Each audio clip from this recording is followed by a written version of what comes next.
Bonjour à tous, bon début d'après-midi.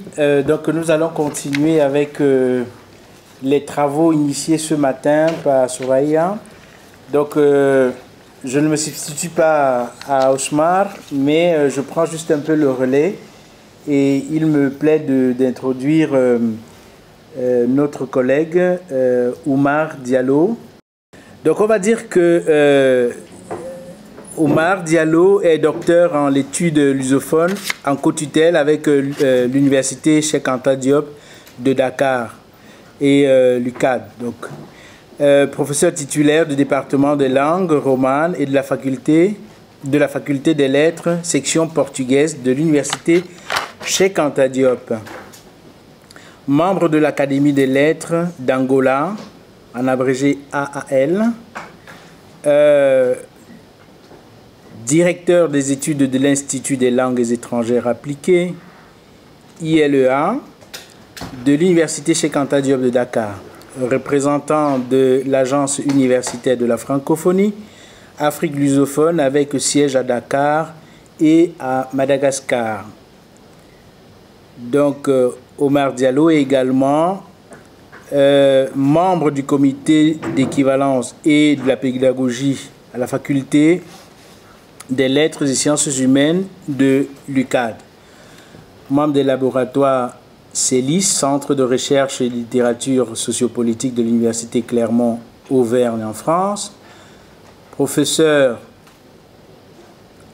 invité département d'études portugaises et brésiliennes de l'Université Clermont-Auvergne, professeur invité UFR LEA de l'Université d'Alsace au Sénégal. Ah, non, pardon. Oui, pardon. Hassan Sek, n'est-ce pas? Ziguinchor, Sénégal. Et puis coordinateur, c'est vrai, hein, quand on a un CV comme celui-ci.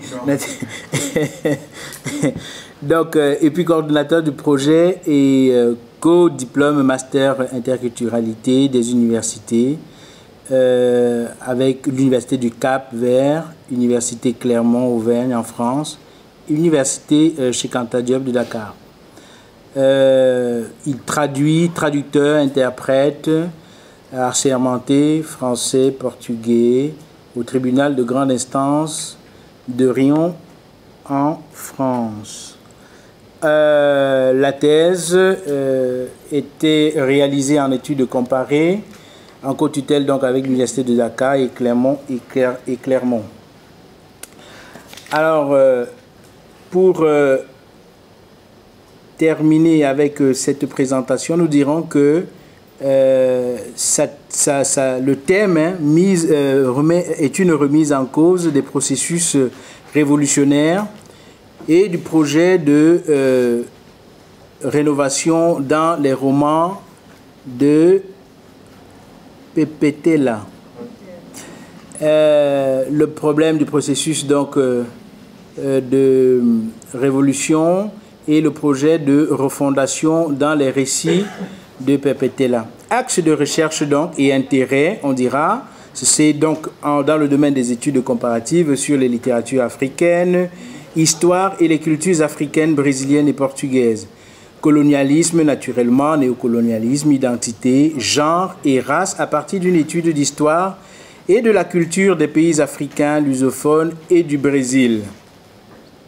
Une approche comparative des développements politiques des pays africains lusophones. Ainsi, en tant qu'auteur de nombreux articles dans ces domaines, ces recherches abordent les sphères de la culture, de la société, de la religion et de la religiosité populaire, les lieux de mémoire, la mémoire individuelle et ou collective comme point de rencontre des domaines les plus divers de la connaissance historique. Donc, vraiment, c'est un honneur pour moi de l'introduire et sa conférence, donc, il va avoir la parole pour 20 minutes pour nous présenter son travail. Merci Oumar. Donc, avant tout, je remercie tout le monde. Je remercie Soraya et c'est toute son équipe. Et la première phase de ce projet, tous ceux qui sont impliqués, qui ont participé de près comme de loin à animer ce projet et à arriver à nous inviter aujourd'hui dans la seconde phase pour pouvoir participer à ce travail, des dialogues entre les différentes pensées. Et voilà, je me réjouis et je dis que merci beaucoup, je suis bien content d'être à Bordeaux. Cette conférence, bon, ce n'est pas une conférence, hein, c'est juste qu'on voudrait vous présenter rapidement ce qu'on veut, la journée d'études que nous voulons réaliser à Dakar. Donc on a pensé, les équipes qui travaillent, on est autour de trois départements, le département de Langorman dans lequel je suis, le département de lettres modernes avec le professeur Moussa Sagna, qui a aussi une équipe qui vont présenter des travaux, et le département d'histoire. Ce sont les principaux départements qui vont animer cette journée, mais on a aussi reçu quelques départements qui ont manifesté l'intérêt de pouvoir avoir quelques communications lors de cette journée. Comme c'est une journée, donc c'est pas si facile, on a vu que c'est toujours compliqué, surtout quand on est en bimodal, c'est toujours risqué, le direct, des fois, on ne peut pas savoir. Donc, notre projet, effectivement, c'est sur les épistémologies africaines, afro-diasporiques, n'est-ce pas? À Dakar, on va travailler sur le thème mythe et pouvoir politique en Afrique, francophone et lusophone. Donc, pour l'Afrique francophone, on a choisi deux pays, le Sénégal et le Mali, mais les collègues vont aussi développer d'autres pays comme le Cameroun, s'il y a possibilité, parce qu'il y a d'autres départements qui voudraient se joindre à cette journée. Pour l'Afrique lusophone, il y a même, au-delà de l'Afrique, il y a des collègues brésiliens qui travaillent sur les dictatures brésiliennes qui nous ont vraiment contactés pour voir s'ils pouvaient, parce que quelqu'un qui parle de mythes, qui parle d'Iracema et tant d'autres, donc on ne peut pas ne pas parler du Brésil. Donc on verra effectivement si on peut aussi les inclure pour qu'il y ait au moins une présentation sur le Brésil, sur les mythes au Brésil. Donc principalement ce sera l'Angola et la Guinée-Bissau qui est à côté, voisine du Sénégal. Donc rapidement, je ne vais pas tout lire. Je vais introduire pour dire que tout simplement que les mythes africains sont très riches et variés, car l'Afrique est un continent avec une multitude de cultures, de langues et de traditions. Les mythes africains ont souvent pour but d'expliquer l'origine du monde. Ça, c'est des phénomènes naturels et les relations entre les humains, les esprits et les dieux. L'Afrique étant un continent mystérieux, comme on a souvent l'habitude de dire, donc c'est le rapprochement ou le dialogue de ces différentes sphères, esprit, humain, relations entre la nature et les dieux, je dis bien les dieux, qui crée une atmosphère de mythes assez important. Il existe différents types de mythes à travers les différentes régions de l'Afrique, comme les mythes fondateurs, les mythes créateurs, divins, ou encore les récits sur nos ancêtres. Certains récits sont devenus des récits mythiques. En dehors de ces exemples, les mythes africains sont aussi très connectés à des rituels, n'est-ce pas, à des cérémonies, à des croyances spirituelles qui sont encore bienveillants aujourd'hui dans de nombreuses communautés. Les contes et les légendes sont souvent transmis oralement, ce qui fait de chaque mythe une forme d'art vivant, mais surtout évolutif, parce que c'est transmis de génération en génération. Donc pour ce qui est de l'axe, l'un des axes francophones, on a choisi le Mali et le Sénégal. Pour le Mali, on veut travailler sur le mythe créateur chez les Dogons. Donc il y a des collègues qui vont travailler là-dessus. Alors les Dogons, c'est selon la tradition Dogon, le monde a été créé par un dieu appelé Amma. Ils croient également, c'est les Maliens, ils croient que ces êtres étaient créés à partir de l'argile, ce qui est similaire à de nombreuses autres cultures à l'origine de l'homme lié à la terre. C'est un mythe dont Amma qui pense que l'homme a été créé à partir de l'argile. Si on va un peu loin aussi, on va se rendre compte qu'effectivement dans la religion musulmane, il y a le fait que voilà, la terre a beaucoup participé à cela. Ensuite, nous avons le mythe de l'araignée, n'est-ce pas, de l'Afrique de l'Ouest, hein, Anansi. Anansi est un personnage populaire dans la culture africaine de l'Afrique de l'Ouest. C'est un dieu spiègle, souvent représenté comme une araignée. Ces histoires sont parfois humoristiques, mais elles véhiculent aussi des enseignements moraux et philosophiques. Il est souvent le héros ou l'anti-héros. Il symbolise la ruse et la chassesse. Donc pour cela, nous allons nous focaliser sur un grand auteur, Amadou Hampâté-Bâ, qui a écrit un très joli bouquin, 1973, L'étrange destin de Wangram. Donc cette œuvre va permettre à nos collègues de travailler beaucoup sur le mythe et la perception de ce mythe au Mali par les populations et ensuite par les pouvoirs politiques. Mais je viendrai dans l'axe pouvoir politique. Donc voilà, donc il y a cet auteur, Amadou Hampâté-Bâ, qui va servir de socle pour étudier les mythes au Mali. Ensuite, nous avons le Sénégal. Le Sénégal, pour les deux pays francophones. Le Sénégal, quel mythe?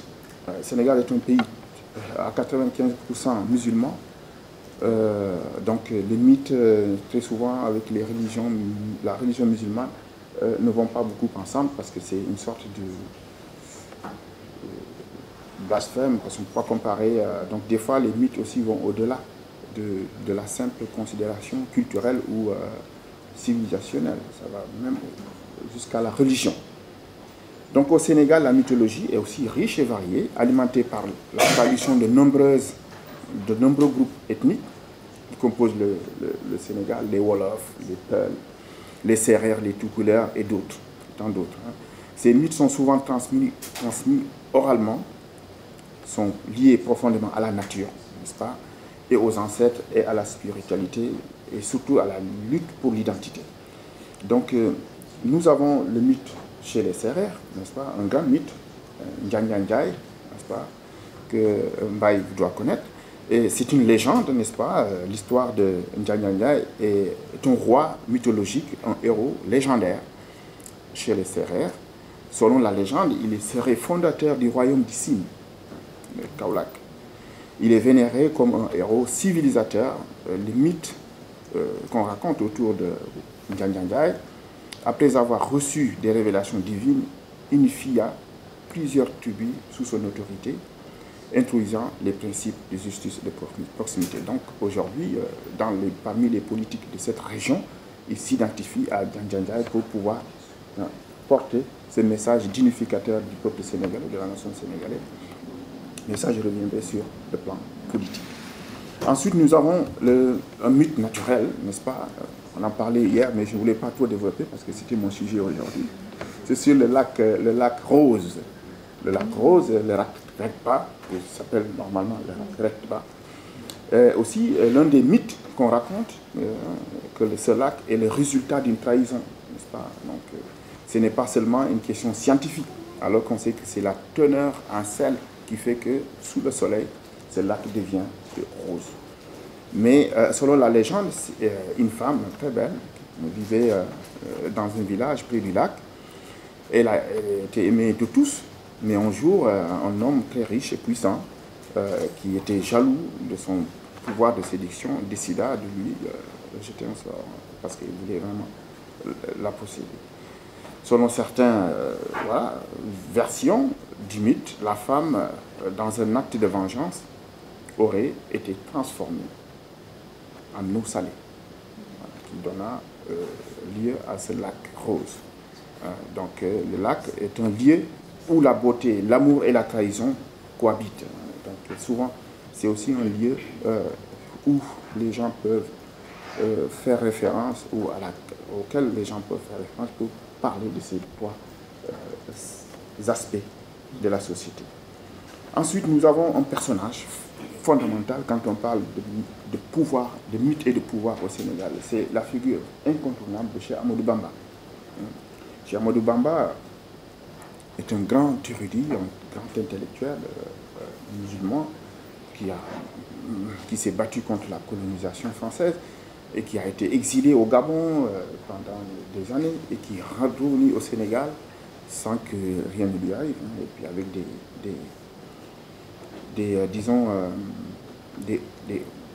faits d'armes, n'est-ce pas. Le mythe raconte que Cheikh Ahmadou Bamba est connu pour sa piété, ses pratiques mystiques. Fut emprisonné par les autorités coloniales françaises pour ses positions contre la colonisation. Il aurait miraculeusement échappé à plusieurs tentatives d'assassinat et d'empoisonnement et d'emprisonnement. Selon la légende, durant son emprisonnement, des miracles se sont produisirent autour de sa personne, ce qui renforça la croyance de ses adeptes. Aujourd'hui, on a une très grande confrérie au Sénégal qui s'appelle le mouridisme. Et ce sont ces hauts faits qui font qu'aujourd'hui, il est une figure incontournable, mais incontournable pour tout homme politique au Sénégal. Donc, sa confrérie aujourd'hui est entourée de mystères, de mythes. Donc, Amadou Bamba, n'est-ce pas, aujourd'hui est considéré comme l'une des figures très attrayantes en termes sur le plan politique. Donc, ça c'est la partie francophone. Maintenant, on va dans la partie lusophone, c'est-à-dire l'Angola et la Guinée-Bissau. En Angola aussi, les mythes et les légendes sont profondément enracinés dans les cultures et les traditions des différents groupes ethniques, comme au Sénégal. L'Angola est un pays avec une très grande diversité linguistique, culturelle, et ces mythes varient selon les régions.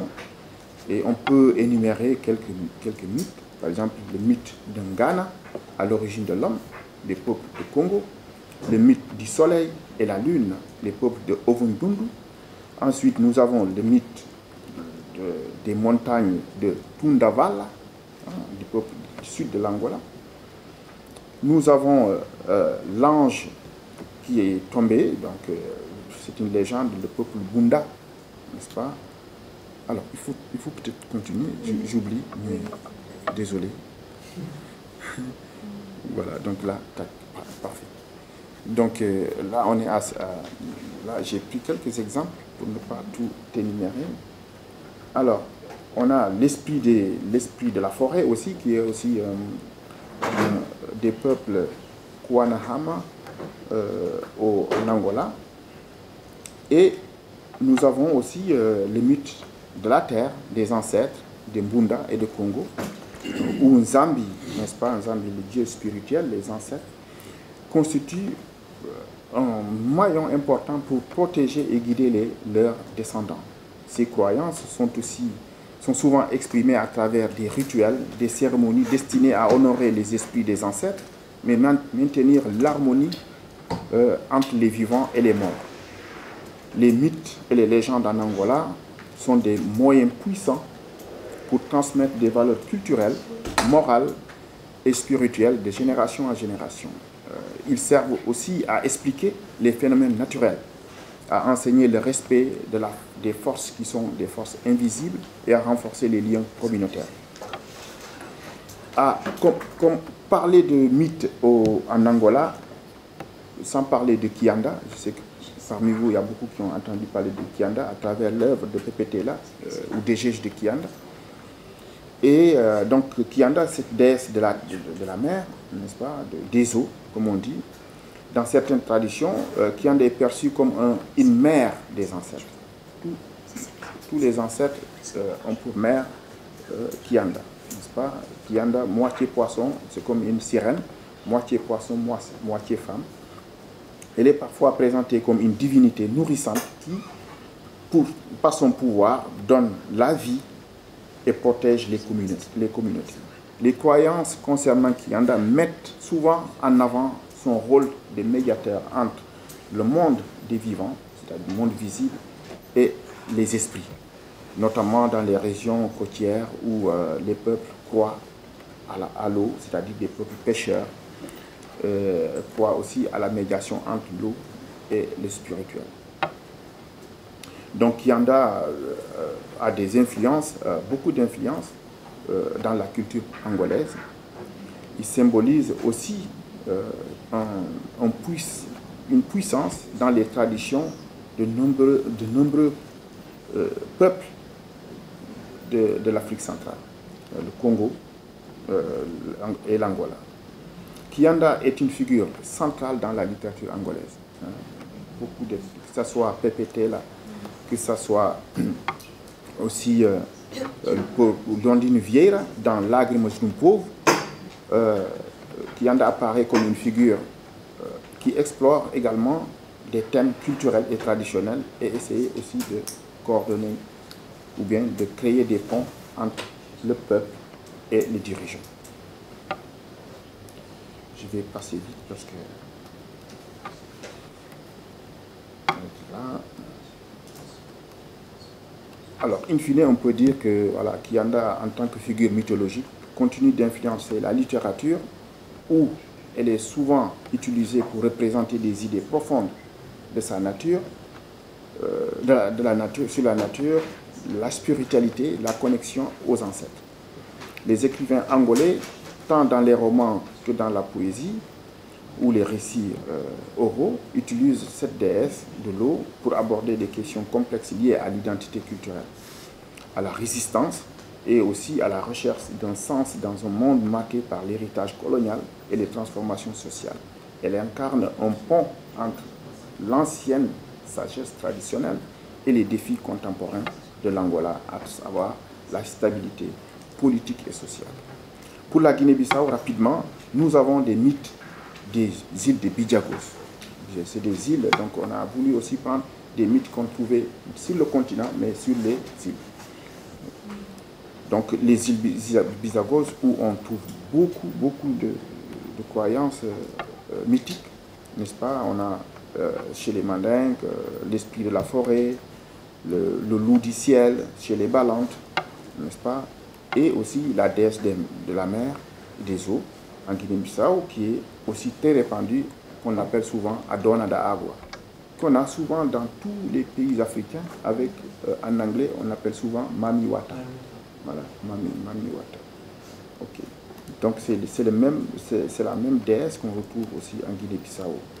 Mais aussi un mythe, les mythes très présents dans la littérature bissau-guinéenne, comme Chauvin Sang de Abdoulaye Sylla, un grand écrivain bissau-guinéen qui a écrit beaucoup sur effectivement les mythes et leurs représentations sur le plan politique. Les mythes de la Guinée-Bissau, comme ceux des régions de l'Afrique de l'Ouest, sont profondément enracinés dans les croyances spirituelles, n'est-ce pas? Et c'est cette création, ce dialogue entre les ancêtres et la nature. Et surtout aussi les esprits et le monde physique des hommes. Alors, je vais rapidement dans le domaine mythe et politique. Alors, ça c'est le thème central, mais là il fallait au moins en parler. Quelles sont les relations qu'on peut avoir donc les mythes au Sénégal, au Mali, en Guinée-Bissau, en Angola et dans tant d'autres pays en Afrique, et sont des outils de légitimation politique. Voilà. C'est-à-dire que c'est une façon pour les dirigeants politiques, qu'ils soient rois, chefs ou même des leaders modernes, ont souvent utilisé des mythes pour légitimer leur pouvoir. Les mythes associés à l'origine de la communauté et à la fondation des royaumes peuvent être des arguments puissants des autorités pour affirmer leur pouvoir. Les rois et les mythes fondateurs aussi, c'est aussi une autre façon de voir. C'est le cas de Ndiaye au Sénégal et de chez Amadou Bamba. Mais nous avons aussi le mythe comme cadre moral de justification de l'ordre social. Comment on peut partir des mythes pour pouvoir créer un cadre à la fois moral, mais surtout de justification de l'ordre social. Le mythe comme instrument de résistance aussi, n'est-ce pas? Souvent les gens vont se cacher derrière le mythe pour donner plus de courage au peuple pour se battre et pouvoir avancer. Donc ce pouvoir mystique, vous allez au Sénégal, vous allez au Mali ou en Angola, vous verrez des gens qui mettent des talismans. Donc tout ça, ça montre effectivement à ce pouvoir mystique que les gens cherchent et qui permet à l'homme de dépasser certaines difficultés. Les mythes aussi comme étant, alors je ne sais pas si c'est, voilà, là c'est là. Bon. Donc les mythes comme étant aussi, mythes et résistance coloniale, on a vu avec le cas de Cheikh Ahmadou Bamba, une forme de résistance spirituelle contre le colon et qui a vaincu le colon, n'est-ce pas? Et le Sénégal est arrivé à l'indépendance. On a aussi les mythes et la construction des États-nations. Donc en Angola, après les indépendances, ils ont beaucoup utilisé le mythe de Kianda pour renforcer l'État-nation. Donc nous avons les mythes aussi, mythes et diplomatie, n'est-ce pas? Aujourd'hui, les mythes jouent un rôle de facilitation diplomatique. Parce que les pays frontaliers comme l'Angola et le Mozambique, l'Angola et le Congo, ils peuvent utiliser tous le mythe de Kianda pour se rapprocher et pouvoir régler des situations difficiles. Que ce soit le Sénégal et la Guinée-Bissau, il y a des mythes que nous partageons, la Gambie, et c'est à travers ces mythes que les peuples se retrouvent pour aussi pouvoir régler certaines difficultés sociales ou des conflits. Donc le mythe en tant que médiateur diplomatique. Alors, si on doit vraiment parler rapidement de mythe et politique, aujourd'hui le Sénégal, je prends le contexte du Sénégal, Ahmadou Bamba, le fondateur de la confrérie du Mouride au Sénégal, est une figure centrale dans la culture et l'histoire spirituelle du Sénégal. Sa légende est marquée par des éléments mythologiques et miraculeux. Sa résistance à la colonisation française, son charisme spirituel lui ont conféré une position de leader non seulement religieux mais aussi politique. La figure de Cheikh Ahmadou Bamba continue de jouer aujourd'hui un rôle significatif dans la politique sénégalaise, notamment à travers un lien entre les mouvements des Mourides et les acteurs politiques du Sénégal. Donc c'est en quelque sorte voilà, un maillon unificateur dans la scène politique sénégalaise. Donc les présidents Senghor, Abdoulaye Wade et Abdou Diouf s'en sont appropriés pour encore avoir plus de visibilité sur le plan électoral. Donc l'influence mouride sur la politique, sur le pouvoir politique au Sénégal est une réalité. On ne peut pas gagner les élections si on est contre, ou bien que les mourides au Sénégal soient contre d'une candidature. Voilà. Donc il n'y a pas moyen de gagner une élection au Sénégal. Allez, rapidement, alors en Angola, on a les mythes aussi qu'on a créés autour des grands résistants comme Agostinho Neto, qui aujourd'hui sont devenus des mythes fédérateurs. On a la Guinée-Bissau avec Amilcar Cabral, qui est devenu un mythe panafricain. Ah, voilà, c'est ça. Merci, hein, mon cher. J'oublie parce que je Donc il y a ces figures qui sont des figures aujourd'hui, que ce soit en Angola avec Ngola, le roi de Luanda, Agostinho Neto, Cabral, en Guinée-Bissau, sont devenus des mythes fédérateurs, mais surtout des mythes pour l'unité nationale. Chaque fois que les pays commencent à vaciller, on va chercher ces figures pour un tout petit peu apaiser l'ambiance politique et pouvoir réconcilier les peuples. Sinon les ethnies, des fois. Donc, rapidement, pour dire que le rôle de la tradition et sinon des mythes, après les indépendances, c'est surtout l'unité nationale, n'est-ce pas? Les mythes participent à développer l'unité nationale et à la cohésion sociale. Donc, si je dois vraiment conclure rapidement, n'est-ce pas? Alors, je pense que la conclusion est là, voilà. Ben, je dirais tout simplement, le lien entre mythe et pouvoir reste essentiel pour comprendre les dynamiques politiques en Afrique, où les croyances traditionnelles sont en constante interaction avec les stratégies politiques contemporaines. Les mythes permettent de solidifier une identité collective, de renforcer les valeurs nationales, de justifier l'autorité des dirigeants dans un contexte de diversité culturelle, mais surtout beaucoup de défis politiques. Voilà, donc voici le travail que nous souhaiterons vraiment développer durant la journée à Dakar, avec des collègues, avec 3 grands départements, mais on attend aussi d'autres départements, les sociologues qui veulent se joindre à nous. Voilà grosso modo, et je vous remercie infiniment.